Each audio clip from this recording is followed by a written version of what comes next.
కోకటమని village వాళ్ళ కబ్జా కోరల్లో ఉంది అనేది మాతోనే ఉండాలా.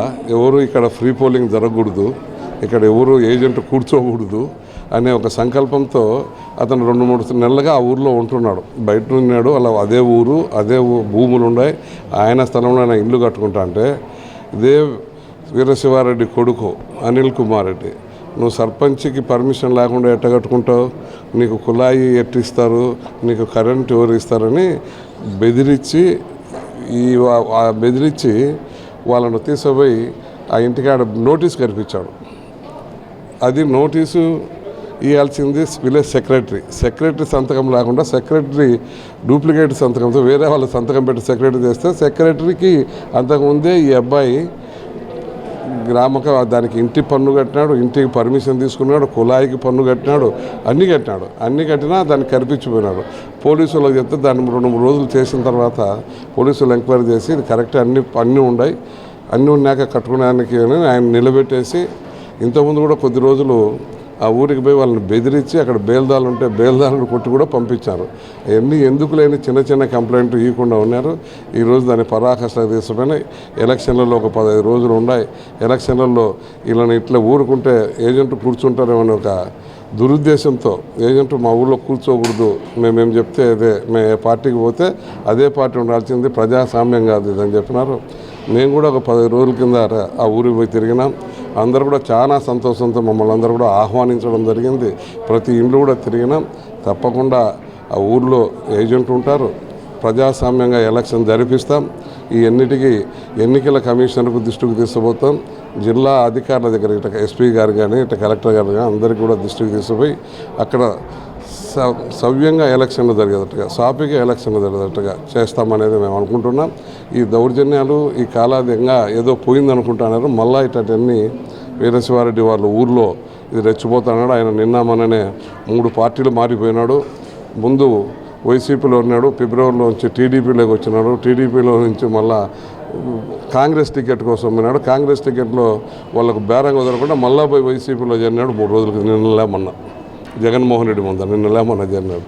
వచ్చినానంటే ఇంకా జగన్మోహన్ రెడ్డి ఆయన సపోర్ట్ ఉన్నాడేమో, లేకుంటే మా పార్టీలో ఆ పార్టీలో చేరిపోయినా ఈ పార్టీలో చేస్తే అధికారులందరూ కూడా నాకు అండగా ఉంటారనే ఒక దుర్బుద్ధితో చేస్తానని మేము అనుకుంటున్నాం. అట్లాంటి బెదిరింపులకు వాళ్ళు కూడా భయపడేవాళ్ళు కాదు. చట్టం ఉంది, చట్టం ముందర కూడా అందరం కూడా సమానమే. ముఖ్యమంత్రులు అందరూ కూడా లోపలికి పోయి వస్తున్నారు. ఇట్లాంటి దాంట్లో ఏం చేసినా అక్కడ ప్రజాస్వామ్యంగా ఎన్నికలు జరిపిస్తాం. మేము జరపడం కాదు, గవర్నమెంట్ జరుపుతుంది. జరిపించేదానికి మేము పోటీ చేస్తున్నాం. మా అబ్బాయి పోటీ చేస్తూ ఉన్నాడు ఎమ్మెల్యేగా తెలుగుదేశం తరఫున. తప్పకుండా ఆ ఊర్లో ఎన్నికలు సవ్యంగా జరగడానికి అధికారుల దృష్టికి తీసుకుపోయి సవ్యంగా చేయడానికి మేమంతా కృషి చేస్తాం. అధికారులు కూడా దీనికి బాగా స్పందిస్తారని అనుకుంటా ఉన్నాం. మాది కోకటం గ్రామము. కోకటం గ్రామంలో ఈసారి ఏజెంట్గా నిలబడాలనుకుంటున్నాను తెలుగుదేశం పార్టీ తరఫున.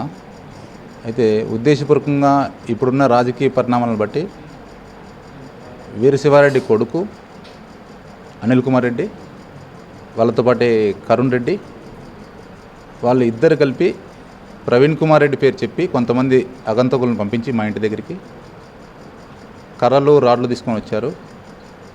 మీరు వాళ్ళని మాట్లాడే వల్ల, మా ఊర్లో తిరిగే వల్ల, మా ఊరికి మేము గతం ఇన్ని సంవత్సరాల నుంచి మేము ఏజెంట్ లేకుండా ఎలక్షన్ నడుపుకుంటున్నాం, మీరు కొత్తగా వచ్చి మమ్మల్ని చేసేవాళ్ళ, మీరు అంత పెద్ద పాలిగాలని వచ్చి మా పైన కారం పొడి జల్లి మా ఇంటి దగ్గర మేము ఉంటే కర్రలు రాడ్లు తీసుకొని వచ్చారు.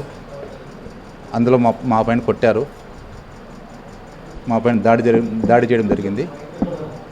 మేము తిరిగి గట్టిగా అరిచి అందరూ ఊర్లో వాళ్ళు వచ్చే లోపల వాళ్ళందరూ తప్పించుకొని పరారైపోయారు. వాళ్ళు వచ్చిన వెహికల్ నెంబర్ కూడా 3799 స్కార్పియోలో వచ్చారు. మరి కొంతమంది ముగ్గురు ఒక బైక్లో వచ్చారు. వీళ్ళందరూ వచ్చి ప్రవీణ్ కుమార్ రెడ్డి పేరు చెప్పారు, అనిల్ కుమార్ రెడ్డి పేరు చెప్పారు, కరుణ్ కుమార్ రెడ్డి పేరు చెప్పారు, వీరశివారెడ్డి పేరు చెప్పారు.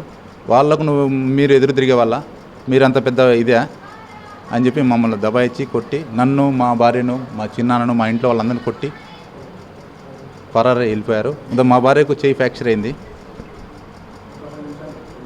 కాబట్టి వాళ్ళ పైన ఖచ్చితంగా కఠినమైన చర్యలు తీసుకోవాలని మేము మీ తరపున ఖచ్చితంగా నేను తెలియజేసుకుంటాను.